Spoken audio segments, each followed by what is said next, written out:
Hi guys, it's Brittany. So today's going to be an incredible movie facts video, and here are interesting facts on my favorite movie, Spirit Stallion of the Cimarron. 1.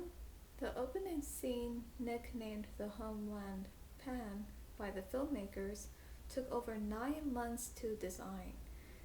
It had a total of 700 background elements and averaged 30 layers of artwork for each frame.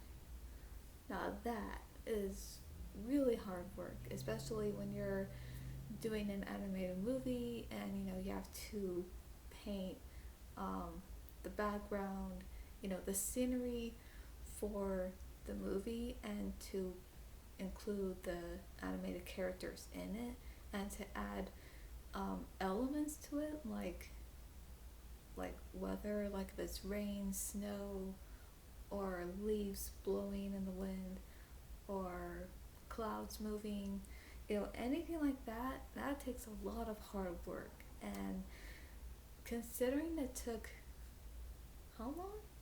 It took 9 months to design, and it had a total of 700 background elements and 30 layers of artwork for each frame. So that is a lot of hard work that they did, and they did a good job. 2. Real horses were recorded for all the audio. At no time were any human vocalizations used for the horse characters. I think it's a good thing they did that. To use real horses to record the sounds for the horses, for the animated horses in the movie. So I think that was a good idea that they did. 3. The model for a spirit was a 3-year-old kicker stallion named Donner. And yes, he is a real horse, and he was a spirit model to draw. And in fact, the artist who actually drew Spirit is James Baxter, who also drew Rafiki in The Lion King. Yep. In case you didn't know that, now you know. And yes, I do notice these things, and that's why I like to watch the end credits. And believe it or not, I like to watch the end credits because it just makes it feel like a movie theater, just looking at it, and even seeing the names of both of those who also worked hard on the movie, behind the scenes. So I notice, I pay attention to the end credits. 4. During the opening sequence, the cloud formation behind the eagle looks like a herd of horses.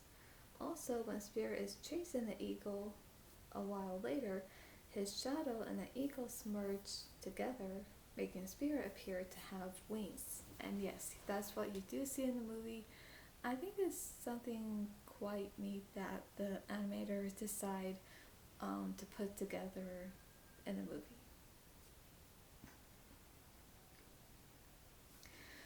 5. Am I on 5 now? Yeah. Garth Brooks was originally supposed to write and record the songs for the film, but the deal fell through. Well, things happen for a reason, but I think it's okay that happened because Bryan Adams did write and sing the songs for Spirit, and it just turned out so much better. I couldn't have pictured anyone else, other than singing those songs for the movie Spirit. And by the way, those songs not only are so good, but they're very relatable, which I can relate to, and the story itself. 6. Tom Hanks and Robert Redford were considered for the narration. Well, they're both good, and Tom Hanks, he is a good actor, and of course he will always be known as the voice of Woody in the Toy Story movies, and he's also good in the other movies he's done, but somehow I can't picture him being the narrator for the movie Spirit. Somehow I can't quite see that somehow. But I think they did make a good choice when they picked Matt Damon to be the narrator for the movie Spirit because it just fits so well, and plus even with Spirit, he kind of even looks similar to the narrator. You know, Spirit does look similar to um, Matt Damon in a way, because that's what animators do. They make the characters look similar to the voice actor, who's the voice of them. 7.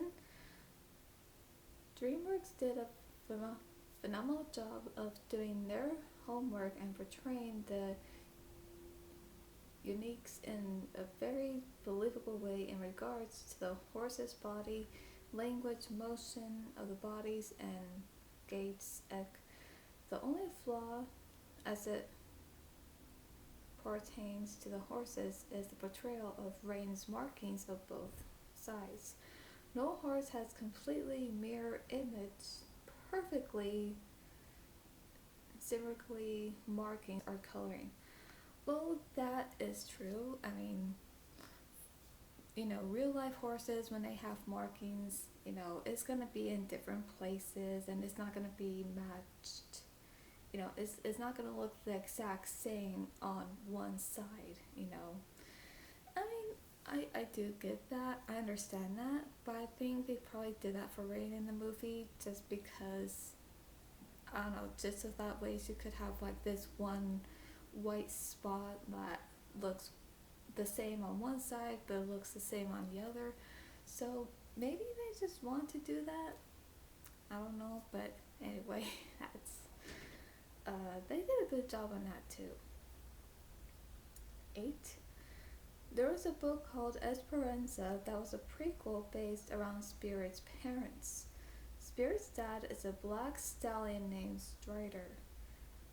There are also books based on Rain's family history. Her mother is named Sierra? I think Sierra. And her grandmother was a pampered riding horse named Bontana? Now, I've heard about these books, but I never read them because, yeah, even in the movie, Spirit's mother, her name is Esperanza, but you never see his father though. Like, his father was never seen or mentioned at all in the movie, but he was mentioned and seen pretty much in the prequel books, which it says that, yeah, there was a prequel based around Spirit's parents.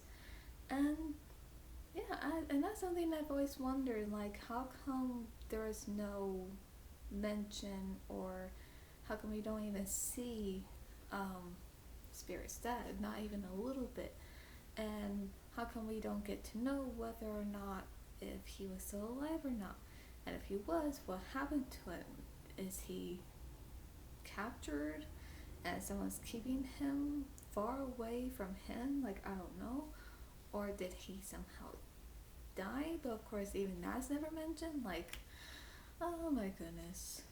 But yeah, I want to read those books now because I'm just so curious, and that's something I've wondered about. 9. DreamWorks Animation's first film not to include a main antagonist. And that's true though, because even though the Colonel, voiced by James Cromwell, which he did a good job with that character, he is not like a complete villain. He's not. I mean, he may seem like a bully, he may seem like the kind of character that just doesn't seem to care and does what he wants, but he's not completely a villain because he's not evil, and it's not like he has this mindset where he's like, okay, I'm gonna track down this horse, I'm gonna, kill him. So it's nothing like that, and plus, it's not like with any other movies where you get the really bad, evil villain, who's trying to do worse, make things worse, and wants to do even more worse for the good guy. So no, it's nothing like that. Because even like I said, I think with the Colonel, I think he is somewhat a bully and somewhat a character is like, I don't care, I'll do what I want. But he doesn't really have his way. There's no like plan, evil plan for him to do. There's nothing like that. So yeah, that is true. This film does not have a main antagonist. So therefore, there's no like main bad villain. No, because even at the end of the movie, he when he is chasing Spirit, and when he realizes how he can't tame him because Spirit is not only free but a wild horse who needs to be on his own and needs to be left alone. Yeah, he comes to realize that he just, doesn't do it, and he just leaves him alone. And that's it. So that's good. Um, 10. The overbird's eye. No. Okay. The overbird's eye shot near the end of the film, in which we see Spirit jump the gorge, was originally designed to have a pair of imagery wings appear across Spirit to give the greater illusion of him flying, but was deemed unnecessary and left out of the final cut. Well, you know what? I think I don't blame them for doing that, because I have seen that. I've seen the deleted scene where Spirit jumps across the gorge and to make it to the other side, and it does show like the shadow below him, where it shows that looks like he has wings, like to give that illusion that he's flying. I've seen that deleted scene. But yeah, I think it was best that they did not include that in the movie.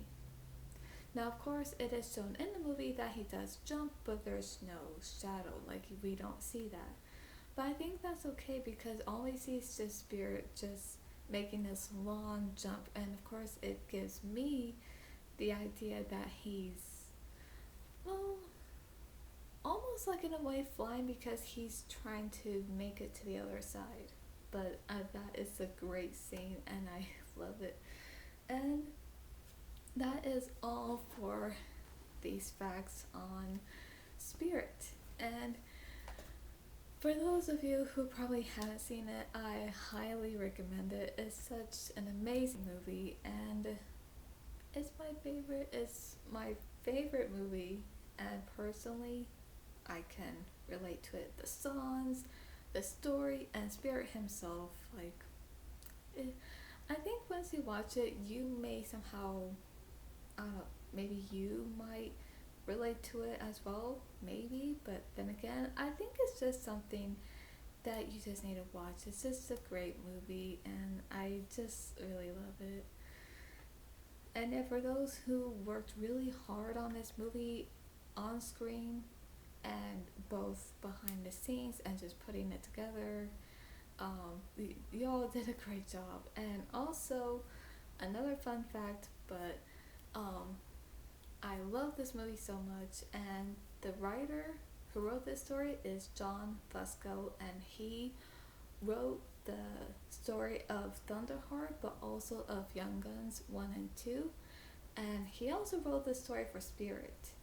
And in fact, he has followed me on Twitter since 2016, and he even messaged me saying that he loved an article that I wrote about Spirit, how it deserves more recognition. And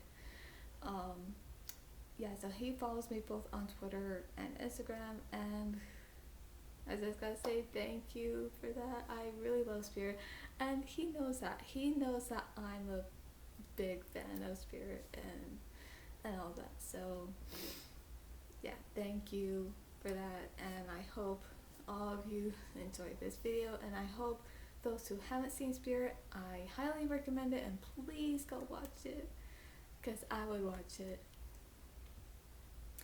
So anyway, that's all for today, and I'll see you at the movies.